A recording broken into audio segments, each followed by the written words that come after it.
Check, check, check one, check two, check, check. 여러분 안녕하세요. 파이코어입니다. 여러분 QFS, RB, 근본위제와 같은 단어들을 들어본 적 있으신가요? 마치 영화 매트릭스에서 나올 법한 용어들 같죠? 하지만 요즘 온라인에서 이런 단어들이 꽤 자주 등장하고 있습니다. 그 중에서도 특히 QFS, 즉 Quantum Financial System, 한국어로 양자 금융 시스템이라는 단어가 많은 사람들의 관심을 끌고 있는데요. 마치 마법처럼 들리는 이 시스템이 기존 금융 시스템을 완전히 뒤엎고 새로운 경제 질서를 가져올 것이라고 주장하는 사람들도 있습니다. 정말 흥미롭지 않나요? 아니면 최소한 흥미로운 척 해야겠죠. 왜냐하면 오늘 우리가 파헤쳐 볼 주제가 바로 이것이기 때문입니다. 그래서 오늘 저는 여러분과 함께 이 미스터리한 QFS 세계를 파헤쳐보고 이것이 정말로 우리의 미래를 바꿀 혁신적인 시스템인지 아니면 그저 또 다른 인터넷 사기극에 불과한 것인지 알아보려고 합니다. 자, 그럼 QFS의 세계로 함께 떠나볼까요? QFS 옹호자들은 이 시스템이 마치 천사가 하늘에서 내려와 우리의 엉망진창인 금융 시스템을 싹 정리하고 모두에게 공평하고 투명한 새로운 시스템을 만들어줄 것이라고 주장합니다. 그들의 주장에 따르면 QFS는 양자 컴퓨터의 놀라운 능력을 기반으로 하기 때문에 해킹이 불가능하고 사기 행위를 방지하며 모든 거래를 실시간으로 추적할 수 있다고 합니다. 게다가 중앙은행의 통제에서 벗어나 개인에게 더 많은 경제적 자유를 제공한다고 하니 마치 유토피아를 실현시켜 줄 것처럼 들리죠? 하지만 현실을 직시해 봅시다. 양자 컴퓨터는 아직 초기 단계에 있으며 QFS를 운영할 만큼 강력한 양자 컴퓨터는 아직 존재하지 않습니다. 마치 1980년대에 인터넷이 세상을 바꿀 것이라고 말했을 때처럼 아직은 먼 미래의 이야기일 뿐입니다. 게다가 QFS가 정확히 어떻게 작동하는지, 누가 이 시스템을 운영하는지에 대한 명확한 설명도 없습니다.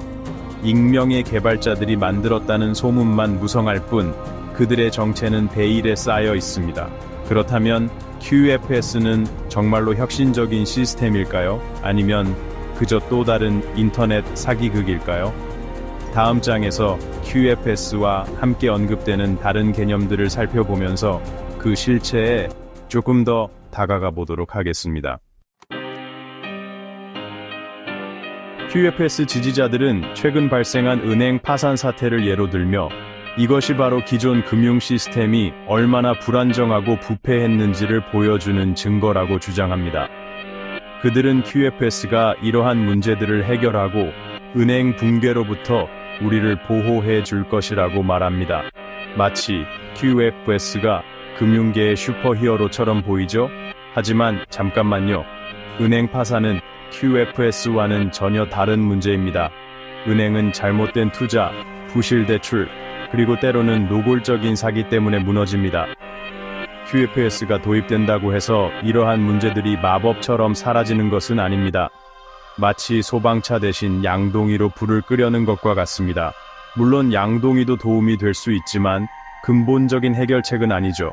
게다가 QFS 지지자들은 QFS가 어떻게 은행 붕괴를 막을 수 있는지에 대한 명확한 설명을 제시하지 못하고 있습니다.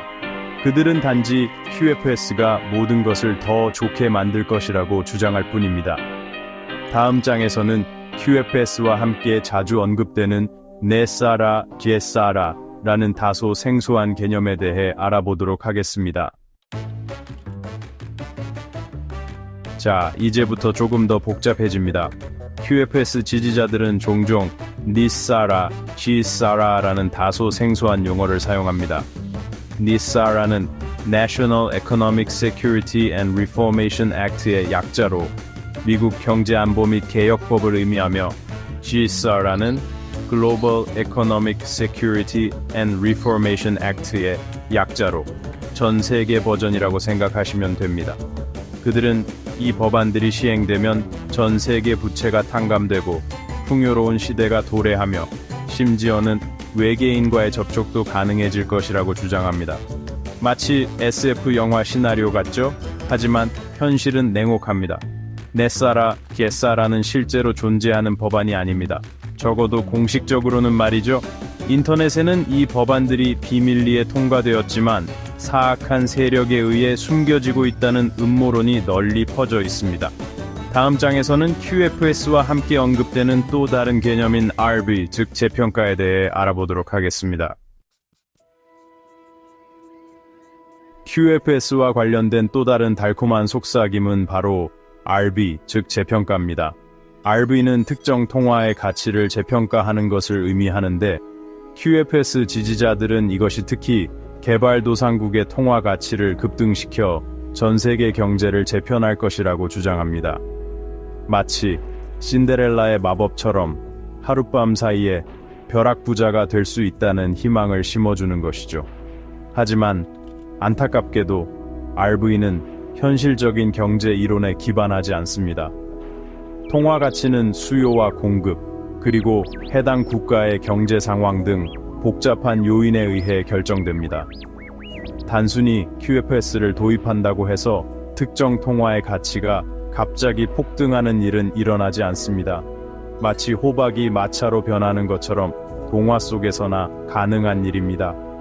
RB는 마치 연금술처럼 가치 없는 것을 가치 있는 것으로 바꾸는 마법과 같은 것이죠. 그리고 우리 모두 알고 있듯이 마법은 현실에서 일어나지 않습니다. 다음 장에서는 QFS와 RB의 연관성을 자세히 살펴보고 이들이 어떻게 사람들을 현혹하는지 알아보도록 하겠습니다. 자, 이제 QFS 이야기의 핵심 중 하나인 파이코인과 GCB에 대해 이야기해 보겠습니다. 파이코인 들어보셨나요? 스마트폰으로 채굴할 수 있다는 그 암호화폐 말입니다.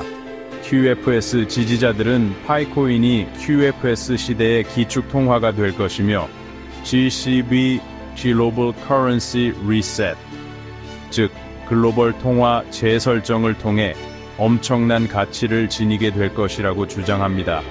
하지만 파이코인은 아직 정식으로 출시되지 않았고 거래도 불가능합니다. 그 가치는 오로지 파이코인 내부 커뮤니티에서 임의로 정해진 것일 뿐 실제 시장에서 검증된 적이 없습니다.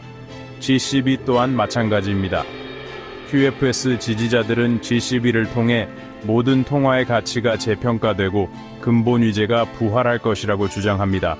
하지만 이는 현재 국제 금융 시스템에 대한 이해가 부족하다는 것을 보여주는 주장일 뿐입니다.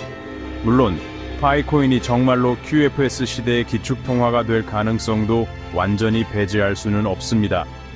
다음 장에서는 QFS와 관련된 또 다른 기술인 스타링크와 큐폰에 대해 알아보겠습니다.